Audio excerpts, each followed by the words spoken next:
Good morning, everyone. Today we are going to discuss the state of sales and what are some of the deadlocks for the sales as we are getting ready for Q1 2025. My name is Samir Majumdar. I am the CEO and co-founder of Veloxy, a sales enablement platform that works seamlessly with Salesforce that helps salespeople save 45 to 60 minutes every day and does automatic data entry into the CRM system. I will let Murray introduce himself. Hello, my name is Murray Dare. So I work with a lot of different sales teams. Also, I've done a lot of work with Samir and with Veloxy, and I'm super excited about showing you everything that we've learned over the last 2-3 months, what we've seen through people that are performing really, really well, and more importantly, how they're using AI tools and what impact it's having across sales teams. It's rare that I see something that is so insightful on the back of what we've done. Excellent. So let's briefly talk about this whole proliferation of the AI solutions or AI buzz. We all know the chat GPT, all the LLMs, all the companies that they are spending billions and billions of dollars for AI readiness. Even companies like Salesforce, they have started investing heavily into AI. They recently released something called Agent Force, which creates small agents to do the activities for different scenarios. So much stuff that has been happening with AI, and all the CRM companies are doing really well. Number of sales tools have been increasing significantly because every organization wants to improve the productivity, they want to increase the sales. But on the flip side, what is happening is, in spite of all the progress, all the money that is being spent, sales productivity is not going up. On the contrary, it is going down. So what's happening? So we are going to probably talk a little bit about our observation, what is happening, this tension between the proliferation of the AI tools, the expense of the spending that companies are doing versus the return of investment. In this webinar, we are going to also take a look at a case study where our team has done on how to break this deadlock and solve some of this problem. Just to agree with Samir, it's absolutely fascinating because we're starting to dig into exactly what's going on with these businesses, especially with the increased in work and insight and demand from AI and how it's coming at us almost like a freight train that we should be using it. And everyone seems to be trying to crack it, especially people using all these different CRMs alongside these other things means that almost we can do everything, but actually figuring out what's working and then how to actually use AI tools in a smart way to actually get sales are a completely different thing to using AI tools and being able to use them efficiently. As you can see from here, Salesforce, as well as all other CRM companies like HubSpot, they have been consistently increasing their growth or the market share, while the team are also spending more time on non-selling activities. Ideally, as there is an advancement in these CRM solutions, the customer of those solutions, the sales teams, should get the benefit out of it. But here is the paradox, right? In one hand, CRM companies are growing quite a bit, but that is not translating into the ROI for the sales team. As a matter of fact, the non-selling activity has increased up to 70% in 2024. In 2018, it was 66%. This number is mind-boggling. Only 30% of the time salespeople are spending on selling activities.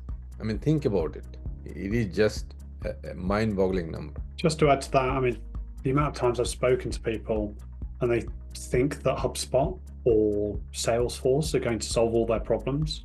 You know, they get a CRM and they start getting involved with it, and all that really happens is they end up using all the different tools and stuff It just takes up all their time. So I've seen businesses where they have the best intentions to do sales and they've got a CRM to do sales. They get that CRM and then nothing really happens like they expect to because they're sold as the panacea of trying to solve the sales problem. The moment they do it, it makes things more complicated and distracts them from the core goal. Yeah, absolutely. As a matter of fact, when I talk to many salespeople, even at this age of time, they are still maintaining spreadsheets. They have this fancy CRM. Their company has offered the CRM with all the sales stack, 7, 8, 10 tools that they are supposed to use. But still, they are falling back to using spreadsheet. Just to support that, I worked with two businesses who have done exactly that. It's too complicated, there's too much going on. It's actually easier if I just have a spreadsheet. And that feels counterintuitive considering we were told these are the best sales tools on the market. And actually, it kind of plays into, I think, what you always say, Samir, is that actually it's about being good data, but most importantly, keeping things simple for salespeople rather than overcomplicating the whole process. Exactly. So let's talk about some of the reason for this efficiency gap. Like as we just mentioned, complex tech stacks. There are so many different types of tools that are being offered in addition to the CRM tool. CRM itself is complex. In addition to that, you have this whole marketing automation tool that salespeople are using for sending emails, email sequences, drip campaign. Then there are mapping solutions. There are solutions for recording calls. It's just too many applications. Salespeople don't know what to do. They are looking for simplicity. Their goal is not to use tools. Their goal is to sell more so that they get more commission. Because of these complexities, because they are given so many options, they don't know what to do. So as you said, simplicity is the solution. How can you make things so simple so that they don't have to think about it? In addition to that, most of the organization requires salespeople to maintain minimum amount of data entry. So salespeople, what they do, they spend at least an hour a day entering data into CRM system manually. This is one of the things they absolutely hate. Many times, to satisfy the requirement of data entry, what they do is they are just entering data that may not be correct, that may not have true fidelity. If they are required to enter 30 calls, they will just enter 30 calls that I made 30 calls. Who knows whether they made 5 calls, 10 calls, or 20 calls.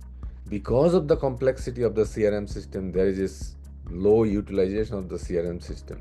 I mean, first you log into any of those CRM systems, it's really daunting. It's very complex, very frightening. Many salespeople are not tech savvy. Their skill is selling. Their skill is people management, relationship building, not using technical solutions. On top of that, there is not enough training.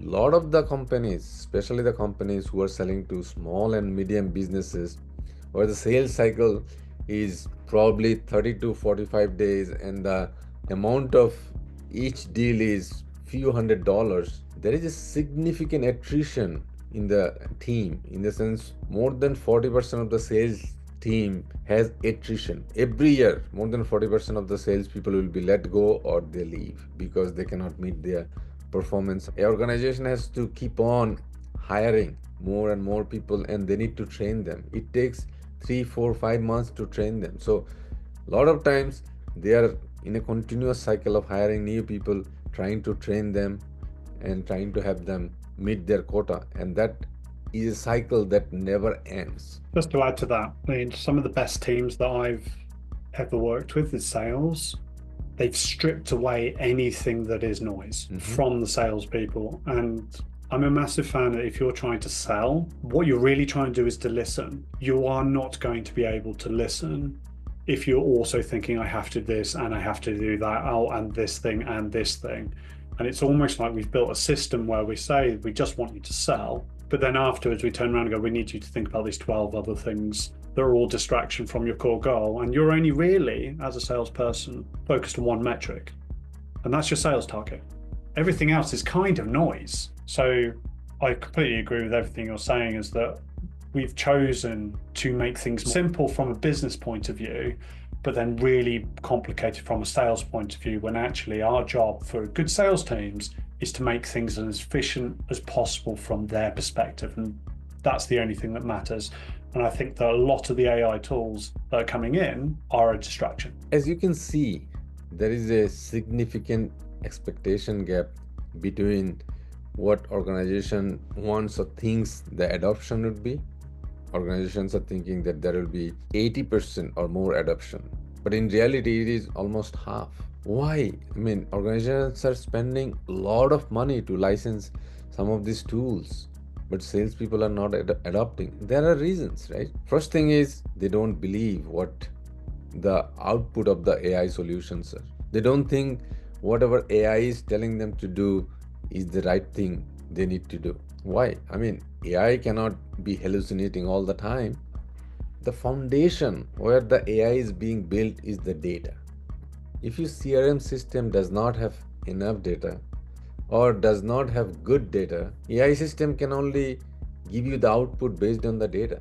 If the quality of the data is not good, your output is not going to be that good. So AI could be really good in writing transcripts or writing a copywriting stuff like ChatGPT does. But when it is doing the data analysis, the quality of the data has to be high for it to perform better or give a better result. Just to add to this, there was a really good report I read the other day that said essentially Salesforce, I think it was HubSpot, have 120 features that they're able to use, but only 20% of all their features ever get used, which means they've spent a lot of time adding a lot of things and talking up a lot of AI to go help people sell, but people don't use them.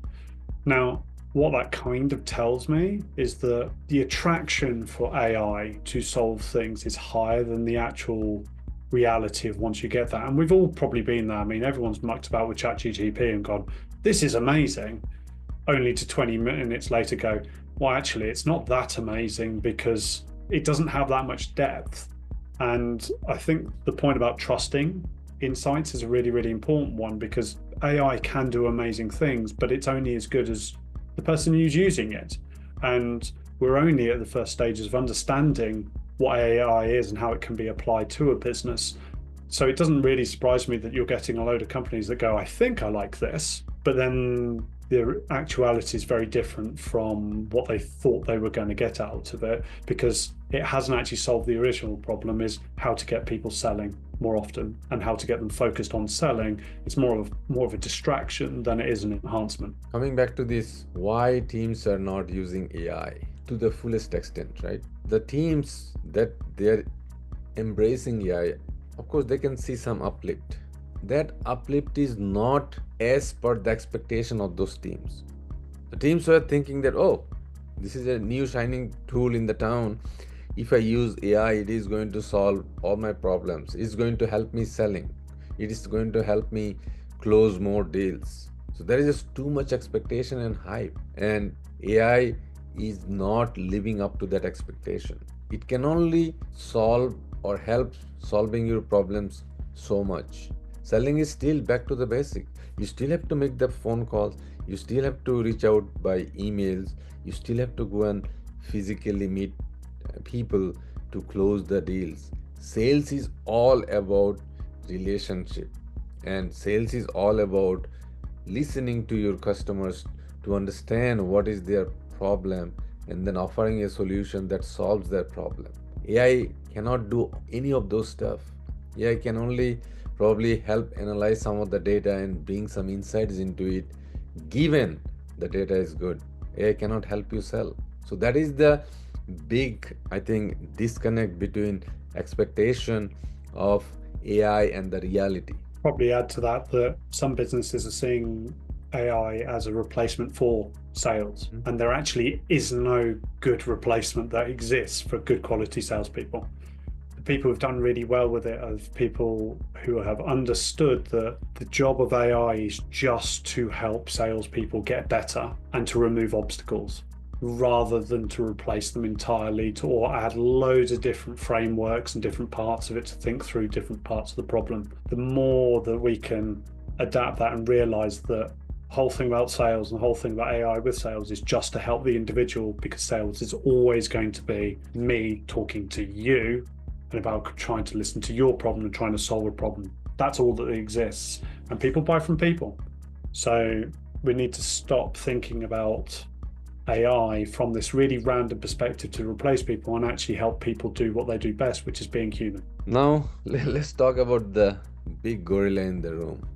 So, all these fancy tools or the solutions that we are talking about, the data analytics, the AI solutions, and everything, companies are spending a lot of money to get all these shiny tools and all. But we really have to get back to the basics. The basics is the data. You need to have the data in your CRM system. The data is like a oil. Data is like a gold. So think about scenario, right? Your salespeople are using emails, Outlook, Gmail, whatever it is.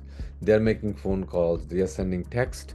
They are meeting people in person. If none of this information is captured in Salesforce, and the worst is if information is captured partially, which may not be correct, then when the AI is run on top of that, it is going to give you wrong information, wrong data. So all the organizations, if they're running towards licensing these shiny tools, spending money, not focusing on the basics of focusing on data quality, making sure that data is getting captured, then this thing is going to fail. As you can see, over 50% of the sales team struggle with their data accuracy. Think about it, right? If you have a solution, if you have a personal assistant to every salesperson, and that personal assistant seamlessly logging all the information, all the emails, all the phone calls, text messages, all your visit information into the CRM system on behalf of you, while you are doing selling, while you are focusing on things that is most critical for your success, things could change so much. Very high quality data will be logged into your CRM system, and any analytics including AI that is run on top of the CRM system will give you a good result. So bad data is not going to help you solve this problem. Just to add on that is that sales are increasingly quite complex, i.e., they've got lots of touch points. And when you've got someone that might come in from several different angles, have 4 or 5 different conversations with different customer liaison or different salespeople over a 3-6 month period, depending on how long your sales cycle is, you have something that is immensely complicated by default that actually is quite simple, and it's just getting accurate data. And if the previous person before you hasn't logged those things, you're almost starting from a point where it doesn't matter how good any good AI tool is or any good in the analysis coming in. I could have the best, and I mean actually the best. If the person before me or the sales guy before me who called them the week before hasn't logged his calls and hasn't said what was agreed on the call, I'm going to look like an idiot, whether I have the best AI tools or whatever. And that also applies to when you are changing people. So obviously you're bringing new people in for salespeople, or someone leaves the business and you get the next person who picks it up, or some kind of customer liaison. And if that data is not correct there, the person also starts that call from a major disadvantage where they're trying to repeat it. And I think, Samir, we were having the conversation about the other day, your point, which was clients only ever see one company. They don't really care about the rest of it. So we have to have a seamless experience, not from our point of view, i.e. the company going, oh, you know what's easy? What does the customer see? Because they only see one version of that business and they make the decision on the quality of that business. If someone has carried you the whole way through and everyone seems to know everything about you, you're going to think it's a great company. That doesn't require amazing AI to do. It requires really good quality data, and it requires a good sifting through that data and making sure that that is streamlined as possible.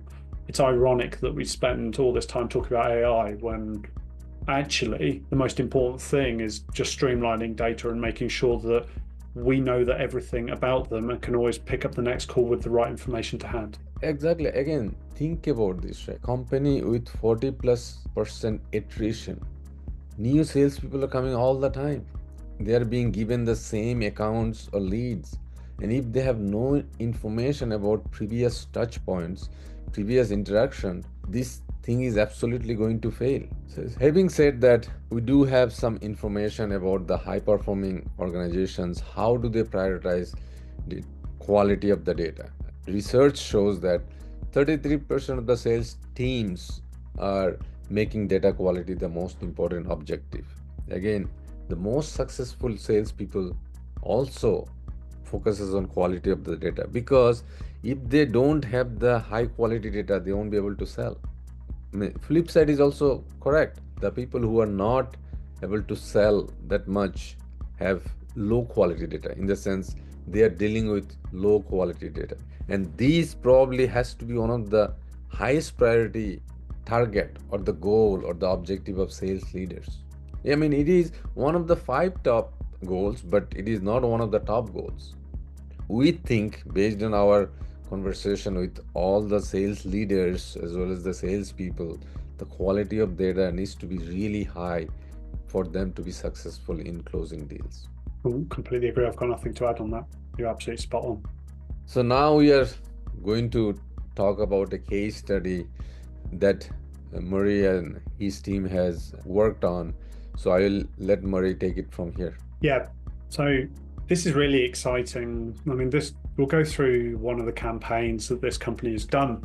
What was really interesting about this company is they're a software company, and they came essentially to Veloxy. They've run loads of campaigns in the past, and they'd had some various degrees of challenges around it and had some success, and they were posting stuff out, and quite a lot of their stuff felt quite sporadic, I would probably say. What they did is then, by coming with Veloxy, are then starting to look at their data elements and starting to think through their data, and having that actually nailed as part of their processes in general, they were then able to look at some of the other aspects of their business and then turn those to be really, really productive. I'm a marketer at heart, so this is something I've looked at and I've gone, well, yeah, data is really, really important, but it's the first time I've seen an actual campaign that's thinking about data and utilizing the quality of data. Like, people have got some really interesting things and having good systems in place, showing what they're able to do with a good marketing campaign and good targeted marketing plan when they do. So what you're looking at here is that we started off with a load of campaigns that were essentially talking out for different sales people that they wanted to contact, and we set out the data and we split it all out. We were able to use AI by using the tools to then go, right, let's send out some emails to see what the open rate could be based on a load of different scenarios, a load of pressure points, but sitting on the data that is sifted through, which was already high quality. And what you can see from here is that we were sending out a few emails to see what was going on, but week on week, you're starting to see a higher open rate and then a higher click-through rate. Now, it's rare in my side of looking at these types of figures that people would turn around going, oh, well, you're looking at like a 58% open rate. It actually rarely happens. If you look at averages, you're looking at about 12%. Now, what that tells us is that by linking through some of the data that we had in place and having those good systems in place, and then making sure that everything was high quality, that actually when we were sending stuff out, we could make sure that we were really aligned on the message, which is enhancing everything else we're doing, which actually, from a marketer's point of view, always makes things much more easier and concise, and actually makes my job much easier. In the past, I've always worked with sales teams, and they've always said that when we're closing sales, it's us that's do it. If we're not closing sales, it's your fault because you haven't given us the right leads.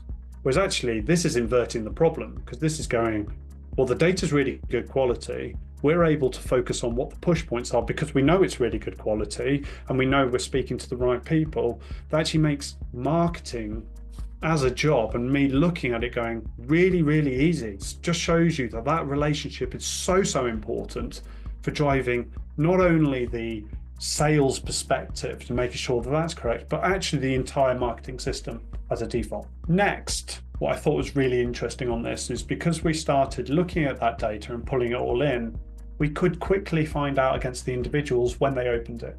So we started changing our entire campaigns to then be, well, actually, we should only send them around these periods of times, and this is why we should send them. what we ended up doing at the back of this change is then we sequenced our marketing and our sales calls completely around what was going to work. From a personal point of view, looking at this, I used to work with a load of recruitment companies. They used to get a job in, spray it, and just hit and hope. And nothing ever worked for them because it was just spraying stuff. And I know so many companies that have just gone, we send stuff out, we don't think about it. The problem is they usually start with a massive database and they ping it out and go, oh, something will happen. But using Veloxy in this way was able to let this company then turn around and go, actually, there's a more systematic way that we can drive our entire engine rather than just being, oh, this is a sales tool. So it kind of empowered the entire marketing team to be able to do more, create more content on it, and focus on bigger problems, which is just how to have more of those contacts, how to speak to those people, but actually enhancing what the salespeople are doing. And going back to the original point is they were using marketing to help the sales team, with the sales coming at it first, rather than what a lot of people do, and they're coming at it from a marketing perspective where they were able to go, I send loads of marketing emails and then we hope to get some sales out the back of it. And that is like an absolute game changer for a small business. And it's like one of the first times that I've seen that happen. And that's just a testament to some of the stuff they've done, and also having that approach of which is using data first rather than coming at it just sending marketing and emails. So on this, I've looked at this from one lens, which is the marketing lens, and that's partly because of my background. But I know across on multiple different points, there's essentially the data side of it. And even when we're looking at it, going prioritizing who you're going to speak to and who you're going to email according to different events, from our point of view, makes perfect sense.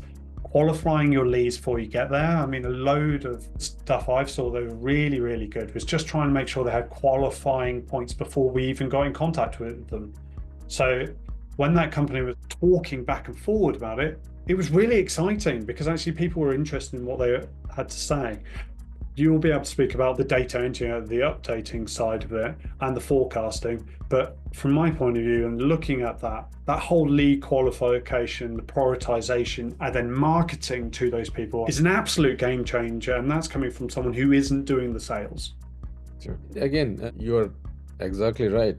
There are many, many other things that can be done with tools like Veloxy, for example. A salesperson's journey, they have to find a lead. Either they get the lead from marketing or they create their own lead. Then they have to qualify the lead based on their interaction, or there could be a lot of signals, right? They send an email, the lead opens it multiple times, they make a call, then lead might be interested, they might come and visit your website.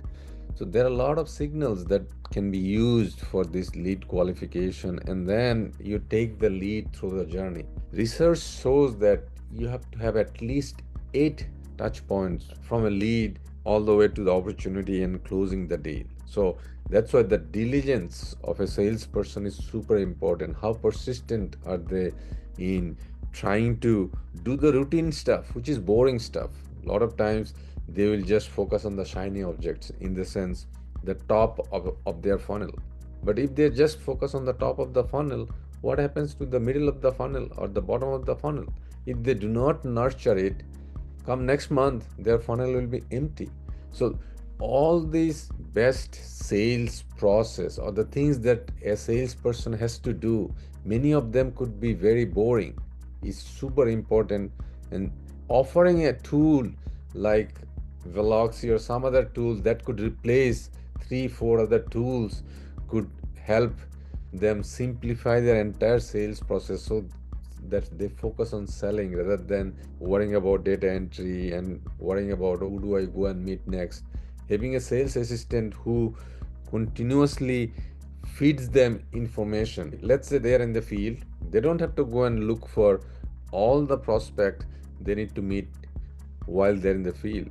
Having a system that can tell them that, hey, based on your location, you have 3 other leads you can go and meet. Based on your last activity, I think these are the leads that you need to go and reach out. So those small pushes, like an assistant, true assistant, will help them sell more and close more deals. Again, to wrap it up, this whole AI revolution or data analytics revolution, everything is well and good, But at the end of the day, if your data in the system is not of high quality, or if you don't have enough data, no matter what fancy tools or solutions that you use is not going to work. Next thing is to simplify things. Simplify, simplify, simplify. Sales is all about closing deals, listening to the customers, and offering a solution that helps solves customers' problem. Sales is not about using fancy tools or using 5, 6, 7 tools. It's not about, oh, I am using 8 tools for my selling. No, sales is about closing deals. Go back to the basics. Can we have a system for salespeople that helps them selling while logging all the data, while nudging them what to do next? So it's like a personal coach that is sitting next to them. Having that could significantly increase the productivity of the salespeople, meaning they will be able to close more deals. Not only that, it will help them spend high quality time in selling. Just to add to that, I mean, looking at this kind of campaign, probably the first time that I've seen a small business being able to build their entire campaign around their sales team. And the whole thing of reducing distractions, but increasing the number of touch points to be able to get in contact with people, but with a core focus of working alongside the sales team and not being completely separate.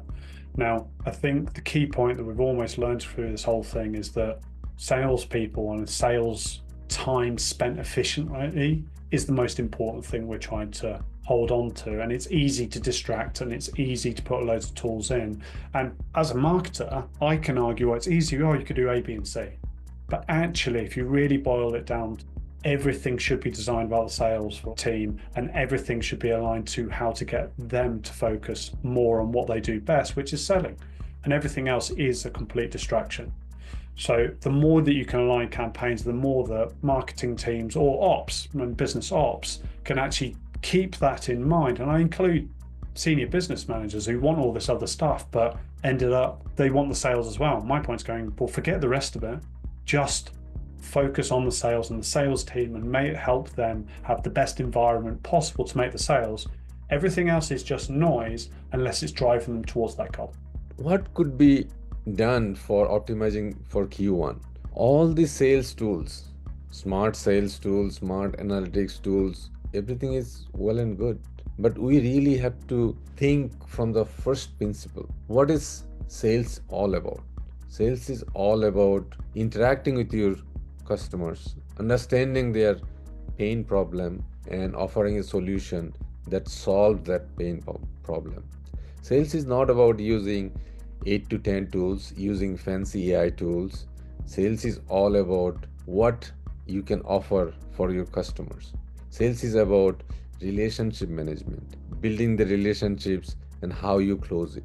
So what we are going to request you to do is take a look at the basics, the how you can improve the quality of your data, how you can improve the amount of data that gets into your CRM system. How can you offer something to your salespeople that helps them save time? So that is what we could suggest and offer you for your thinking for your Q1. And just to add to that is that what I think the most interesting thing is going to be for Q1 of next year is the difference between those companies that continue to focus on AI to solve problems that aren't necessary and those people who actually go back to basics, which is how do we get better data? How do we remove obstacles from our Salesforce? And how do we align campaigns around that Salesforce so they can do what they do best? It's kind of an irony. The trend that we've been seeing with more people thinking about AI tools is going to continue. All sales teams will go on to be very, very successful are the ones that don't get distracted and really focus on what matters. And that also means that aligning everything, all ops and marketing teams and the whole of the sales process around one core thing, and that's not getting distracted and make sure that data's coming in and making sure that humans do what they do best, which is talking to each other, listening and closing deals. Thank you very much. Cool. Thank you.